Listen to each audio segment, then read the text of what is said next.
Hello everyone, आज है 21 अगस्त और आज इस वीडियो में हम बात करने जा रहे हैं टाटा पावर के बारे में। 423 रुपये का ये शेयर है और आज अगर हम देखें तो आधे % की ही तेज़ी है, लेकिन पिछले एक महीने में ग्राफ इंटरेस्टिंग है। देखो, एक तेज़ी आई थी 416 रुपये से 465 पे, बहुत ही कम टाइम में चला गया, लेकिन उसके बाद लगातार करेक्शन बना और 405 रुपये तक शेयर आ गया था। लेकिन उसके बाद पिछले 4 ट्रेडिंग सेशन से देखो तो बहुत ही साइलेंटली ये आगे बढ़ रहा है। आधे % की 1% की तेज़ी दिखाकर बहुत ही साइलेंटली ये आगे बढ़ रहा है। बात करेंगे वीडियो में इसके बारे में, लेकिन उससे पहले अगर आपने अभी तक चैनल को सब्सक्राइब नहीं किया तो प्लीज़ अभी इसे सब्सक्राइब कर लीजिए, क्योंकि आगे भी बहुत सारे वीडियोस हैं जो आपको काफ़ी ज़्यादा हेल्प करेंगे। तो यहाँ पर 423 रुपये का शेयर है टाटा पावर्स का, और आज एक अच्छी खबर निकल कर भी आई है इस कंपनी के बारे में जो हम डिस्कस करेंगे आगे। और पिछले एक साल का भी अगर आप ग्राफ देखोगे तो 77% की तेज़ी दिखाई है। शानदार तेज़ी आई थी। देखो, 234 रुपये से ऐसा भागा कि सीधा चला गया 450 पर। लेकिन उसके बाद अगर आप देख रहे हो तो ये लगातार कंसोलिडेट कर रहा है 400 से 450 रुपये की रेंज में। जब भी 400 रुपये के आसपास आता है एक बाइंग इंटरेस्ट जनरेट होता है, और जैसे ही 450 के आसपास जाता है एक प्रॉफिट टेकिंग कह लो, वो देखने को यहाँ पर मिल रही है।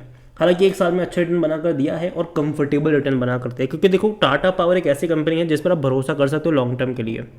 जबकि अब अगर आप बाकी छोटी पावर कंपनी देखते हो ना, वहाँ पर होता है कि कई बार 100% के रिटर्न बन जाते हैं, लेकिन बाद में ऐसा भी देखने को मिलता है कि वहाँ से एक मेजर फॉल भी आता है, 50% का डिक्लाइन भी आ जाता है।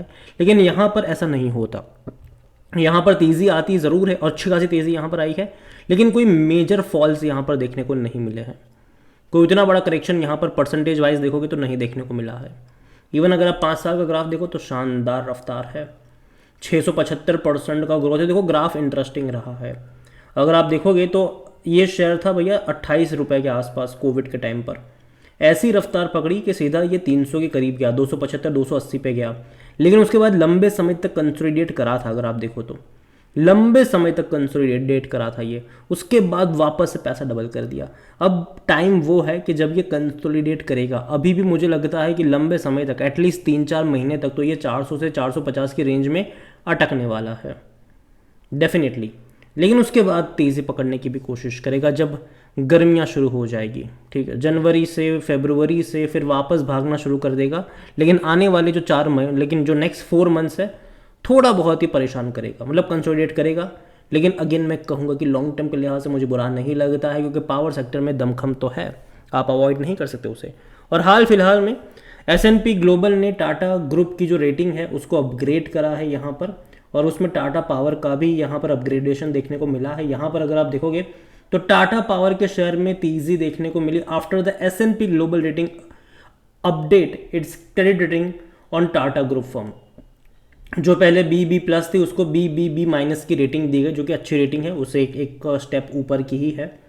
और रेटिंग एजेंसी का ये भी कहना है कि उसका पॉजिटिव आउटलुक टाटा पावर के ऊपर देखने को मिलने वाला है। तो ये भी एक अच्छी बात है उनकी। और जहाँ तक बात करी जाए कि क्यों टाटा पावर के ऊपर, क्योंकि तो S&P ग्लोबल रेटिंग ने यहाँ पर क्या है कि टाटा सन्स जितना मजबूत होगा स्ट्रेटेजिकली, उतना ही टाटा पावर भी मजबूत होता आपको नजर आएगा। सपोर्ट भी काफ़ी अच्छा है इनका। अगर आप देखो तो उनका ये कहना है S&P ग्लोबल ना कि Tata Power's closest link to the Tata brand and legacy as a key asset under the group umbrella. और यहाँ पर अगर आप सिनारियो मतलब लेते हो तो एक स्ट्रॉन्ग सपोर्ट है, अच्छा खासा पैसा भी है इस ग्रुप के पास। और इवन जिस तरीके से पिछले कुछ टाइम में बड़े बड़े एक्सपांशन में टाटा पावर में देखने को मिले, वो काफ़ी बढ़िया है। क्योंकि अगर आप देखोगे तो इलेक्ट्रिक चार्जिंग स्टेशन सेटअप करने का काम किसका है? टाटा पावर का है। रिन्यूएबल एनर्जी में जिस तरीके से मतलब ये अपनी कैपेसिटी को बढ़ा रहे हैं वो भी दमदार है।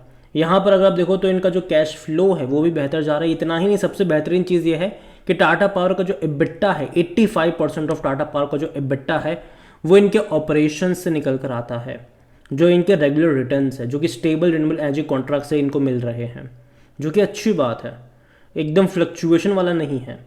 और यहाँ पर उनका ये भी कहना है S&P ग्लोबल का कि we believe the company's business profile will strengthen further over the next few years with likely capacity addition of at least 1 gigawatts. और देखो, टाटा के पास पैसा है, ठीक है, वो कैपेसिटी अपनी लगातार बढ़ा सकता है, पैसा है उनके पास खर्च करने के लिए। और जहाँ तक कैपेक्स की भी बात करी जाए तो उनका ये भी कहना है कि आने वाले 3 से 4 मतलब 2 से 3 सालों में तकरीबन 15,000 करोड़ का कैपेक्स ये करने वाले हैं।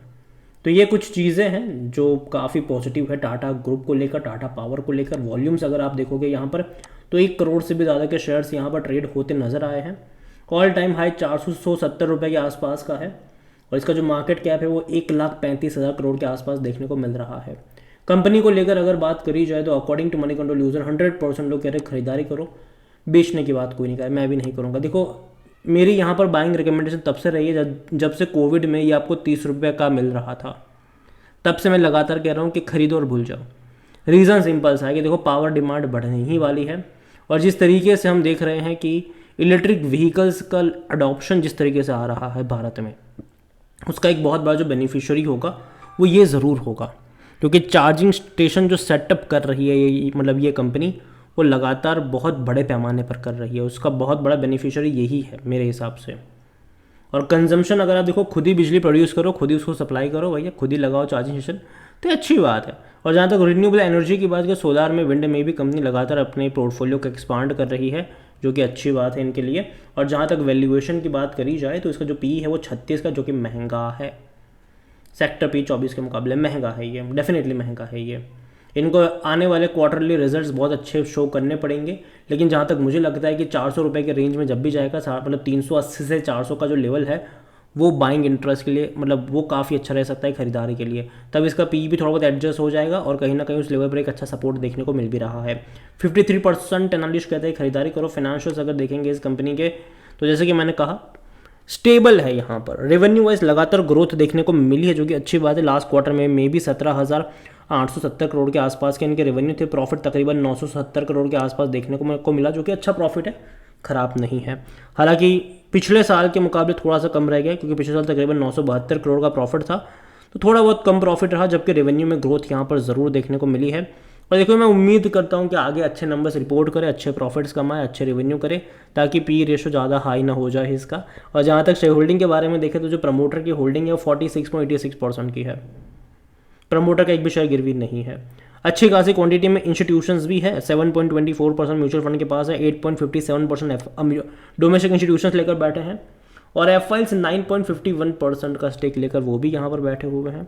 रिटेल और अदर की मिलाकर 27.82% की होल्डिंग है, जिनमें से 23.84% रिटेल इन्वेस्टर के पास है और जो अदर पार्टीज़ है वो 3.98% का स्टेक यहाँ पर लेकर बैठे हुए हैं। ओवरऑल अगर मैं बात करूँ टाटा पावर की तो अगेन की कंपनी बुरी नहीं है, अच्छी कंपनी है, लेकिन जैसे कि मैंने कहा कि एक बड़ी रफ्तार के बाद लंबे समय तक इसने कंसोलिडेट करा था। मुझे लगता है कि यहाँ पर थोड़ी बहुत गिरावट आई ज़रूर है, तकरीबन 470 रुपये से गिरकर आया ज़रूर था 400 रुपये पर, और कुछ टाइम और कंसोलिडेट करने के बाद दोबारा भागेगा। लेकिन हाँ, मुझे अभी भी लगता है कि 2-3 महीने तक ये इसी रेंज में भटकने वाला है, 400 से 450 की रेंज में रह सकता है ये। और जहाँ तक बाइंग इंटरेस्ट की बात करें, 380 से 400 रुपये का जो लेवल है वहाँ पर एक अच्छा सपोर्ट देखने को मिल रहा है, वहाँ पर एक बाइंग इंटरेस्ट जनरेट होना चाहिए। और ऐसी तेज़ी भाई साहब पहले कभी नहीं आई। अगर आप मैक्सिमम ग्राफ भी देखते हो तो ऐसी तेज़ी आज से पहले कभी नहीं आई। और ये सिर्फ टाटा पावर की बात नहीं है, अदानी पावर में भी सेम ग्राफ आपको देखने को मिलेगा। सरकारी कंपनियां जो पावर सेक्टर की है, SJVN, NHPC, वहाँ पर भी आपको सेम ग्राफ देखने को मिलेगा, क्योंकि पावर कंपनियां आज से पहले कभी उतनी ज़्यादा फोकस में थी ही नहीं और अभी बहुत ज़्यादा फोकस में देखने को मिल रही है। तो नज़र रखिए इस कंपनी के ऊपर। वीडियो को यहीं पे एंड करता हूँ। पसंद आया हो तो लाइक करो, शेयर करें। चैनल वगैरह पहली बार है तो प्लीज़ सब्सक्राइब करें। और टाटा पावर के बारे में आप क्या सोचते हैं वो भी आप मुझे कमेंट में लिख के बता सकते हैं। Thank you.